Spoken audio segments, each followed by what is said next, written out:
बड़ा रसमय प्रसंग एक कुम्हार कुल में प्रगटे हुए श्री कुबाजी महाराज, जिनका नाम गुरुदेव के द्वारा रखा हुआ केवल दास जी था। केवल दास जी ये श्री कृष्णदास पैहारी जी के सत्संग में जाते थे, उनकी कृपा प्राप्त हुई, उनको सदगुरु रूप से वर्ण किया। जाति के तो कुंभकार है, कुम्हार है, लेकिन बहुत महामहिमामयी स्थिति को प्राप्त हैं, जो यहाँ देवर्षि नारद जी कह रहे हैं। आवश्यक नहीं कि उच्च कोटि की जाति के हो तभी वो भगवान की प्रसन्नता का हेतु होंगे। बोले कहत कुम्हार जग कुल निस्तार कियो, केवल सुनाम साधु सेवा अभिराम है। सार में लोग तो इन्हें कुम्हार कहते थे। जीथड़ा ग्राम में ये रहते थे। सदैव श्री कृष्णदास पैहारी जी की कृपा कोर इन पे थे। संतों के सत्संग से गुरुदेव का अद्भुत कृपा प्रसाद इनको प्राप्त हुआ। श्री कृष्णदास पैहारी जी की कृपा का कोर इनके हृदय में ऐसा बढ़ा कि जब देखा कि गुरुदेव का आंतरिक इशारा है कि संतों की सेवा ही भगवत प्राप्ति का मुख्य साधन है। यदि संतों की आराधना की जाए तो अनंत भगवान को प्राप्त करना सहज है। सत्संग संत सेवा का स्वरूप है, उनकी आज्ञा का पालन करना। यदि वो अपनी कुटिया में पधारे तो किसी के पास अगर कुछ भी नहीं तो इतना तो है, खड़े हो गए, ग्रीवा झुका दिया, इसके बाद आसन दे दिया और जल, इतना तो सबके पास है। कोई भी वैष्णव पधारे, कोई भी संत पधारे, आप हरिदास हैं, हरि के चरण आश्रित, इतना करना ही चाहिए, चाहे आप गृहस्थ हो या विरक्त हो। भले आप उनकी कामना जो है, मान लो कोई ऐसे भी आते हैं धन आदि की याचना करते हैं, तो हम ये नहीं कहते कि आप पूर्ण करो या आपके सामर्थ्य नहीं है, तो आप इतना तो सब कोई कर सकता है। ऐसा ना हो कि आप अवहेलना कर दें। कोई भी आए प्यार से राधे श्याम बोल करके उनको जल पिलाइए, आसन में बैठा लिए। फिर वो जो कह रहे नहीं है तो जय श्री राधे, हमारे पास ऐसी सामर्थ्य नहीं है, यदि है तो भगवत स्वरूप मान करके अर्पित कर दीजिए। देनहार कोई और है, देते रहते दिन रहे, वो तो न जाने कहां से पूर्ति करता है। और वस्तु की सार्थकता है हरि नाम जप करने वालों के उदर में यदि अन्न गया, उनके शरीर में हमारे द्वारा ऐसी सेवा बन जाए, वस्त्र पहुंच गया या उनके कहीं वास की व्यवस्था हो, ये तो हमारा अहोभाग्य है। अगर कभी ऐसा हमें संयोग मिले, सौभाग्य मिले। ये बात उनके हृदय में बैठ गई थी कि प्रभु को रिझाने का बहुत सरल उपाय है भगवत भक्तों के चरणों का आश्रय, उनकी आज्ञा का पालन, उनकी सेवा। लोग कहते तो थे इनको कुंभकार, लेकिन सही पूछो तो ये वास्तविक कुंभकार है। जैसे कुंभकार है ना, कुम्हार मिट्टी लाता है और उसको पात्र का रूप देता है और फिर तपा करके उसमें जल भरने योग्य बना देता है। ऐसे ही जो इनके समीप आ जाता तो ये उसके हृदय में भाव की रचना करते और भक्ति सिद्धांतों से उसे परिपक्व करके तपा करके प्रेम रस रखने योग्य बना देते। ये ऐसे कुंभकार थे। ऐसा एक महामहिमा में महाभागवत इस कुल में प्रकट हुआ कि जगत प्रणाम करता है ऐसे कुम्हार कुल को, जहां ऐसे महाभागवत श्री कुबाजी प्रकट हुए, केवल राम जी प्रकट हुए। एक बार की बात है कि इनके घर में वैसे तो संत महात्मा आया ही करते थे, कभी एक कभी दो, और ये बहुत ही अकिंचन स्वभाव के। ये केवल 30 बर्तन बनाते थे और रोज एक बर्तन बेचते, उसी से जो आता उसी से संत सेवा और अपने घर का पालन कर। ज्यादा इसलिए नहीं बनाते थे कि भक्ति का सिद्धांत है छठदम सील बीरत बहुकर्मा, निरत निरंतर सज्जन धर्मा। बहुत से कार्यों से वैराग्य धारण करके उचित जो व्यवहार कार्य हो करे, नहीं निरंतर जो साधु महात्मा जन अपने चित्त को प्रभु में लगाते रहते, वही हमारा चित्त लगे। यदि हम बहुत व्यापार, बहुत नाना प्रकार की क्रियाओं में अपने मन को फैलाएंगे तो हमारा मन एकांतिक भजन में नहीं लगेगा। तो प्रभु ने जब सबरी जी के सामने भक्ति का गान किया तो कहा छठदम सील बीरत बहुकर्मा, बहुत कार्यों से वैराग्य धारण कर ले। इसी सिद्धांत को लेकर के श्री कुबाजी महाराज बहुत बर्तन नहीं बनाते थे, 30 बर्तन बनाते थे और उन्हीं को परिपक्व करके एक रोज बेचते, जो उससे अर्थ आता उससे अपने परिवार का आए हुए अतिथि का पोषण करते। एक बार इनके यहां संतों की मंडली पधारी और मंडली में तो मानो 20 संत 25 संत ऐसे मंडली चलती थी। अब जैसे एक मंडली है सौनक जी की, 88,000 ऋषि है, अगर ये मंडली आ जाए तो होता ही विचित्र बात। दुर्वासा जी भी कहीं कहीं पाया गया 60,000 शिष्यों से, ऐसा पाया गया। तो संतों की पहले मंडलियां चलती थी, तो 20-25 संत होंगे। ऐसे एक मंडली श्री कुबा जी के घर आई और ऐसे भजन परायण महात्मा के गृहस्थी में कोई ऐसा नहीं कि बड़े बड़े गोदाम लगे, क्योंकि 30 बर्तन बनाना है और रोज एक बेचना है, जो आ जाए उसी से। तो कितना केवल उदर पोषण के लिए होता, बर्तन कोई सोना चांदी थोड़ी है, रज के बर्तन है, जितने के भी बिकते होंगे उसमें कितना बचता होगा, कैसे परिवार का पोषण। लेकिन ये निरंतर भजन परायण उतने में ही संतुष्ट रहते। अब जब घर में देखा तो संत सेवा के लिए कोई व्यवस्था नहीं और संत मंडली घर में आई हुई, सबके चरण पखारे, सबको आसन दिया, विराजो। पत्नी से कहा कि अब हमें कहीं जाना पड़ेगा, कर्जा लेना पड़ेगा, संत आए हैं, भूखे नहीं जाने देंगे। देखो वैसे अगर ये हाथ जोड़ के कह देते हमारे पास व्यवस्था नहीं है तो कोई दोष नहीं लगता, लेकिन ये प्रेमी जन है, इन्होंने विचार किया मैं कर्जा ले लेता हूं, संतों के लिए कर्जा ले लेता हूं। संतों का आतिथ्य प्रभु की प्रसन्नता का स्वरूप है, इसलिए ये भगवत पार्षद साक्षात चलते फिरते भगवान के मंदिर हैं। संत जन भगवान साक्षात संतों के हृदय में प्रकाशित है और चलते फिरते ये मंदिर है। एक मंदिर है जहां हमें चल के जाना पड़ता है और एक ये मंदिर है कि चल के आते हुए हमें दर्शन देते हैं। साक्षात भगवान के ये चलते फिरते मंदिर हैं संत जन। अब ये किसी महाजन के पास जाते और कहते कि 20-25 संत भगवान आए हैं, उनके लिए हमें थोड़ा आटा दाल चावल घी चाहिए, आप हमें दे दो, जो काम बताना हो हम काम कर देंगे, आपकी सेवा कर देंगे, या कर्जा रूप में दे दो तो हम अपना बर्तन बना के बेचेंगे, फिर धीरे से आपका कर्जा मैं ब्याज सहित दे देंगे। प्रायः महाजनों ने, जो धनी मानी थे, उन लोगों ने मना कर दिया कि गरीब आदमी है, इनको क्या दें, और जो देंगे तो पता नहीं कितने दिनों में दें। एक थोड़ा चतुर चालाक स्वभाव के थे, उन्होंने कहा कि देखो हमारा एक काम है, अगर तुम कर दो तो जितना कहो हम भोजन सामग्री दे सकते हैं। हाँ हाँ बोलिए आपका क्या काम है? बोले कुआं खोदना है।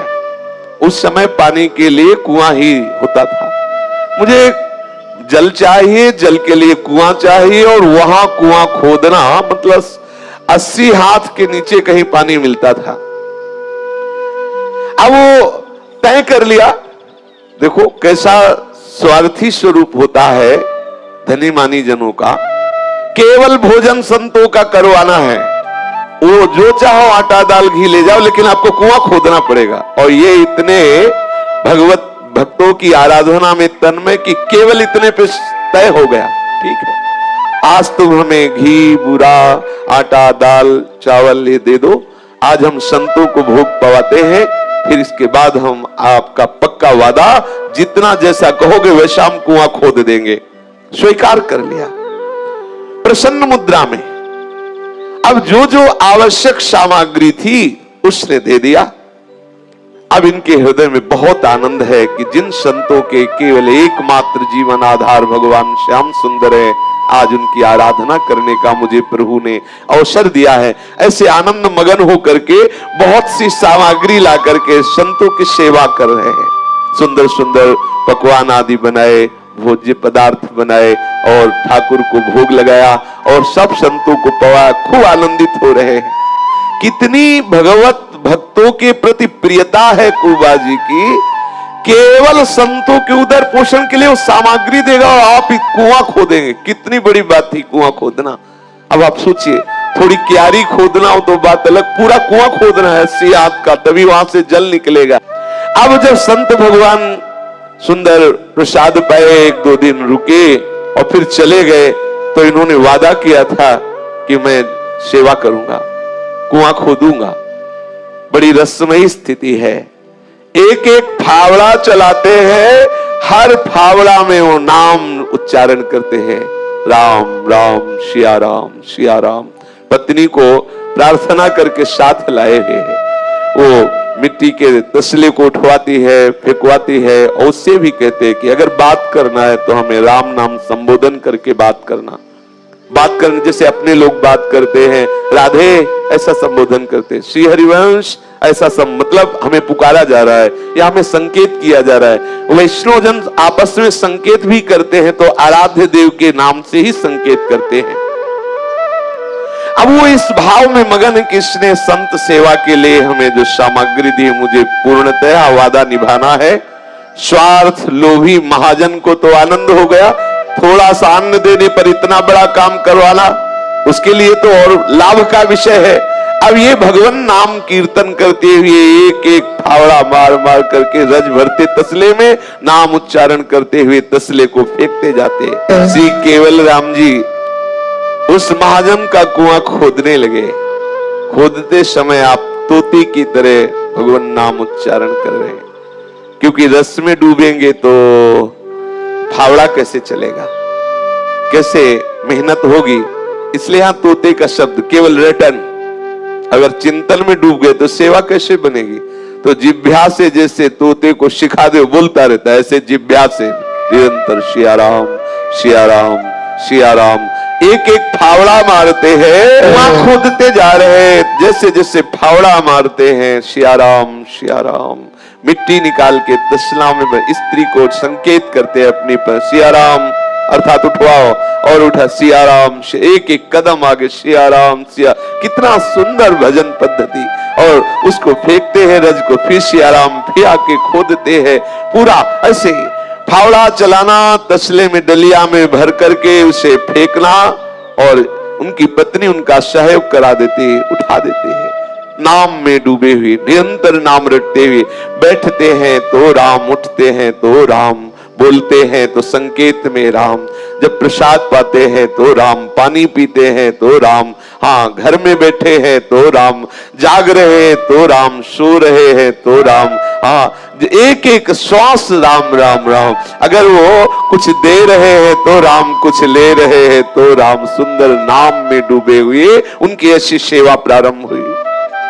कुछ और नहीं जानते, क्योंकि कोई वेदों का स्वाध्याय, पुराणों का स्वाध्याय कुछ नहीं। नाम सत्संग सुनना, गुरुदेव ने जो नाम दिया उसी में चित्त पूर्ण रूप से समाहित करना।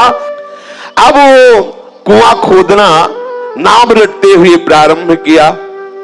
अब महाजन को प्रसन्नता हुई, बहुत सस्ते में कुआं खोद रहा है। खोदते खोदते रेतीली जमीन आई, चारों ओर से कई हजार मन मिट्टी खिसक गई। एकदम रेतीली मिट्टी थी और 80 हाथ खोद चुका था, बस पानी निकलने वाला ही था कि ऊपर से पहाड़ी फट गई रज की, और नीचे केवल राम जी दब गए, केवल दास जी।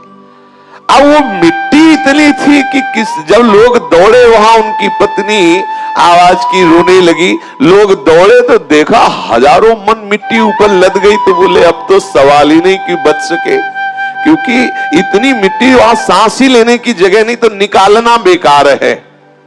अब कौन मिट्टी हटा, सब हटाए भी तो बचेंगे नहीं।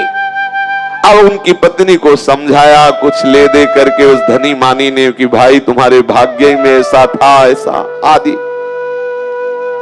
अब 1 महीने तक कोई उस कुएं के आसपास भी नहीं गया, क्योंकि बड़ी दुखद घटना घटी। एक दैन्य भागवत दब गया। अब पत्नी तो राजी हो गई कि जैसा प्रभु का विधान, जैसा हमारा प्रारब्ध भोग। 1 महीने की बाद जो है उधर से कोई निकले तो एक ध्वनि सुनाई दी भगवान नाम की, सिया राम सिया राम सिया राम सिया राम। ऐसी ध्वनि सुनाई दी आने जाने वाले लोगों को। तो गांव में जाकर के शुभ समाचार दिया कि वो कुएं के पास से नाम ध्वनि आ रही है, और बड़ी आनंद प्रदान करने वाली, बड़ी सुखद आ रही है।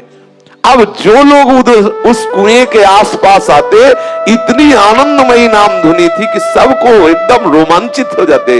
सिया राम सिया राम सिया राम, ऐसा सुध बुध न रहती। और सबको ये लगा कि 1 महीना हो गया, 1 महीने में तो क्या 1 मिनट में मर जाएगा व्यक्ति, जिसके ऊपर इतनी रज गिर गई है, कुएं में नीचे वो हो, जीने का तो कोई सवाल नहीं। ये नाम कैसे चल रहा है?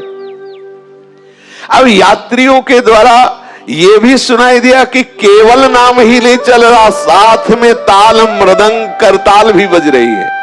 वह सुनाई देता, ताल मृदंग करताल बज रही है। तो उधर से एक राजा निकला, तो उसको जब एक इकाई को भीड़ लगी, पता चला यहां से नाम सुनाई देता है, तो राजा नजदीक गया, सुना। तो बोले यहां हो क्या गया था? बोले एक भक्त थे केवल दास जी, वो कुआं खोद रहे थे, मिट्टी ऊपर से गिर गई, बहुत गहरा 80 हाथ का कुआं खुद गया था, वो नीचे दब गए थे 1 महीना पहले। अरे उनका तुरंत खुदाई करवाओ। ये कोई दैवी आवाज नहीं सुनाई दे रही, ये तो आवाज उन्हीं की सुनाई दे रही है। अब आप देखो, भला इतनी मिट्टी के नीचे दबने पर कोई जीवित रहेगा और फिर वहां से कोई बोले तो इतनी आवाज आएगी? ये है भागवतिक शक्ति, ये है संत सेवा का चमत्कार, ये है भगवान नाम रटन की महिमा।